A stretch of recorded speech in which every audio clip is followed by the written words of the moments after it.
सुप्रभात प्यारे बच्चों, मैं आपका हिंदी अध्यापक विनीत पांडे आज आपके लिए आपकी व्याकरण की बुक का अध्याय 12 अव्यय लेकर उपस्थित हूँ। अव्यय अब तक आपने पढ़ लिया संज्ञा, सर्वनाम, क्रिया और विशेषण जो विकारी शब्द थे। अव्यय का शाब्दिक अर्थ है अधन व्यय, दो शब्दों से बना है। आ का अर्थ होता है कमी या ना होना और व्यय यानी खर्च। तो जो खर्च ना हो अर्थात जो परिवर्तित ना हो, जिसमें ह्रास ना आए, जिसमें कमी ना आए, जिसमें विकृति ना आए, वो होता है अव्यय। अव्यय को अविकारी भी कहा जाता है। विकृति या विकार ना आए यानी अविकारी जिसमें, तो वह अव्यय या अविकारी शब्द कहलाता है। क्या होते हैं अविकारी शब्द? नाम से स्पष्ट है, जिनमें विकार नहीं होता, लेकिन कुछ नियमों के अनुसार। वो नियम कौन से हैं? लिंग, वचन और कारक, ये सभी किसी भी शब्द के विकारी तत्व। उसी तरह अविकारी शब्द वे हैं जिनके रूप में लिंग, वचन, कारक और पुरुष के कारण कोई भेद, कोई परिवर्तन नहीं। फिर पुनः सुनिए, वे शब्द जिनका रूप लिंग, वचन या कारक के कारण परिवर्तित नहीं होता, उन्हें अविकारी शब्द या अव्यय शब्द कहते हैं।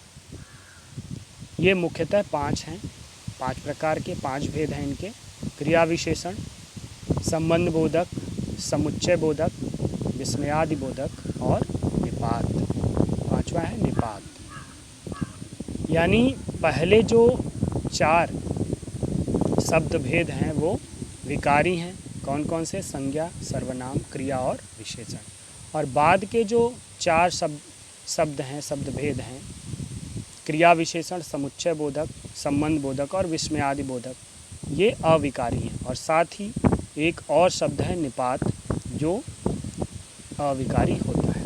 आइए एक एक करके देखते हैं। पहला है क्रिया विशेषण। क्या होता है ये?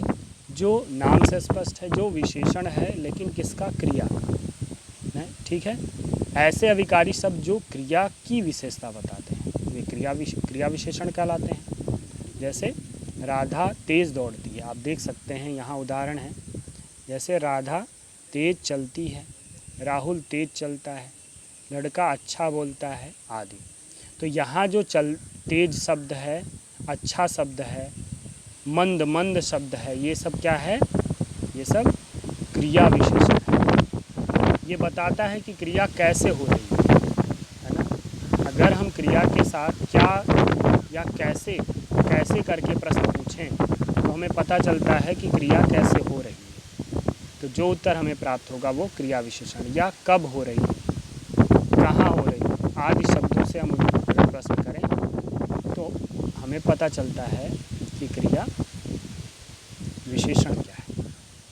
ये मुख्यतः 4 प्रकार के होते हैं क्रिया विशेषण।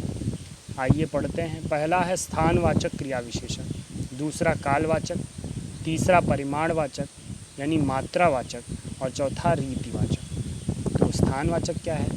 जो शब्द क्रिया की स्थिति या जगह या स्थान का बोध कराता है उसे स्थानवाचक क्रिया विशेषण कहा जाता है। जैसे ये भी स्थिति और दिशा बोधक होता है। स्थिति बोधक में जैसे यहाँ, वहाँ, आगे, पीछे, ऊपर, नीचे, बाहर, दाएं, बाएं, दूर, पास, निकट, समीप, अन्यत्र, सर्वत्र आदि। दिशा बोधक शब्द क्या हैं? जैसे इधर, उधर, किधर, जिधर, दाएं, बाएं, चारों ओर, आर पार, इस पार, उस पार, इस जगह, उस जगह आदि। ठीक है, ये कैसे पहचानते हैं कि ये शब्द स्थानवाचक क्रिया विशेषण है? इसके लिए वाक्य की क्रिया के साथ कहाँ प्रश्न करके, क्योंकि स्थान की बात है तो कहाँ शब्द से प्रश्न करके हम पता लगाते हैं कि यहाँ कौन सा क्रिया विशेषण। जैसे बंदर ऊपर बैठा है तो यहाँ ऊपर शब्द क्या है?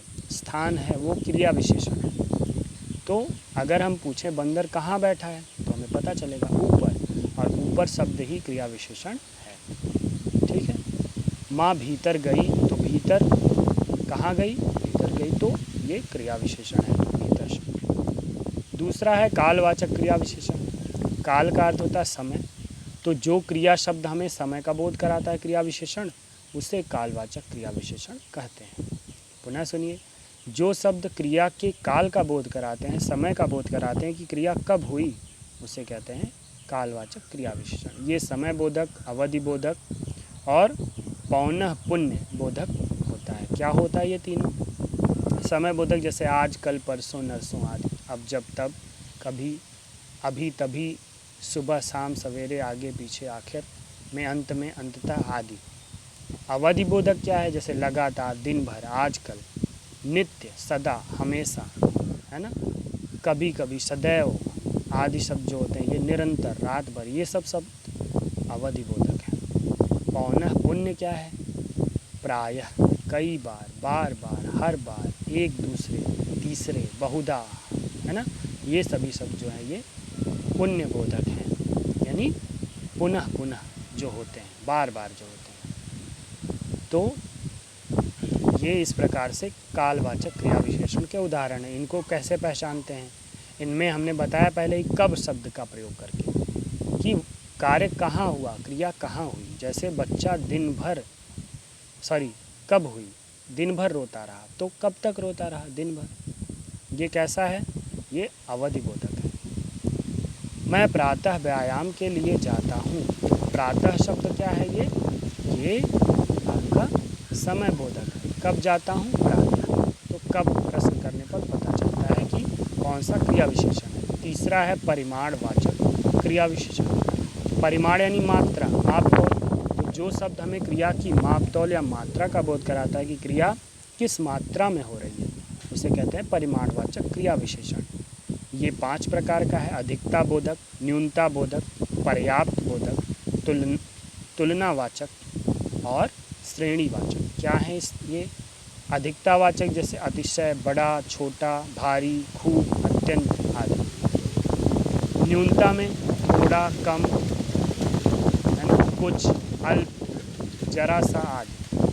पर्याप्तता बोधक क्या है? पर्याप्त, यथेष्ट, जितनी ज़रूरत हो, केवल, बस, काफ़ी, बराबर। ऐसा बोलते हैं ना, बराबर है, ठीक है ना, यथेष्ट,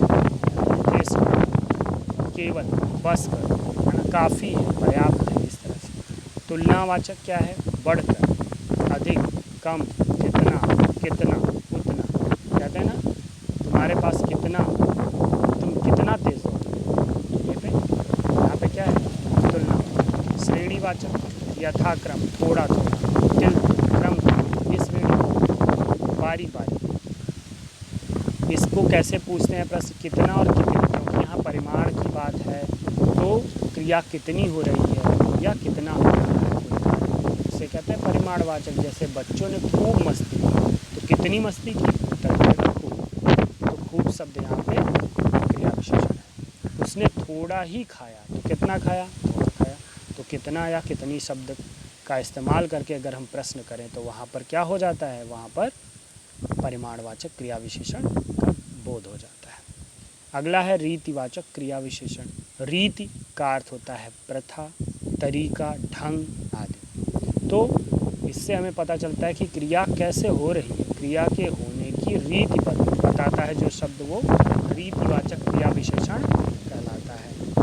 इनकी संख्या विशेष रूप से अधिक प्रयोग में लाई जाती है। सबसे ज़्यादा यही प्रयोग होता है, रीतिवाचक क्रिया विशेषण। ये कुल मिलाकर 7 प्रकार के हैं। प्रकार जैसे ऐसे, वैसे, जैसे, कैसे, अचानक, सहसा, अनायास, सहज आदि। निश्चय, सचमुच, सही, निसंदेह, अवश्य, वस्तुतः आदि। अनिश्चय, जहाँ शायद, कदाचित या यथासंभव हो। स्वीकार जैसे हाँ, जी, ठीक, सब, अवश्य, सचमुच, जरूर आदि। कारण, इसलिए, क्यों, इसलिए आदि। निषेध, ना, नहीं। और अवधारणा, भी, मात्र, अर्थक, कारण। इसको कैसे पहचानते हैं? कैसे शब्द से प्रश्न करके, क्रिया कैसे हो रही है उसकी रीति बताता है। जैसे वह अचानक आ गया, कैसे आ गया? अचानक। उसने अपना जीवन सुखपूर्वक बिताया। कैसे बिताया? सुखपूर्वक। वह धीरे धीरे चलता है। वह कैसे चलता है? धीरे धीरे। तुम तेज़ दौड़ते हो। कैसे दौड़ते हो? तेज। विशेषण और क्रिया विशेषण में क्या अंतर है? आप जानते हैं कि विशेषण शब्द संज्ञा या सर्वनाम की विशेषता बताते हैं, जबकि क्रिया विशेषण शब्द क्रिया की विशेषता बताते हैं। मुझे काला घोड़ा पसंद है, तो यहाँ घोड़ा से पहले काला शब्द आया तो वो घोड़ा की विशेषता बता रहा है। घोड़ा शब्द संज्ञा है, इसलिए वहाँ पर विशेषण है वो, क्या? काला शब्द। लेकिन तुम अपना पाठ जल्दी याद कर लो, तो यहाँ पर याद शब्द क्रिया है और उसके पहले जल्दी शब्द है जो रीति बताता है कैसे याद कर लो, जल्दी याद कर लो, है ना। तो ये क्रिया विशेषण हो गया। तो स्टूडेंट, आप लोग क्रिया विशेषण के इस भाग को, अविकारी शब्दों में क्रिया विशेषण के इस भाग को अच्छी तरह वीडियो द्वारा समझिए और कमेंट करिए अगर आपको कुछ समझ में ना आया हो या वीडियो आपको अच्छा लगा हो तो लाइक करिए और साथ ही साथ चैनल को सब्सक्राइब करिए, जिससे आपको आगे का लिंक मिलता रहे। Thank you. Have a nice day.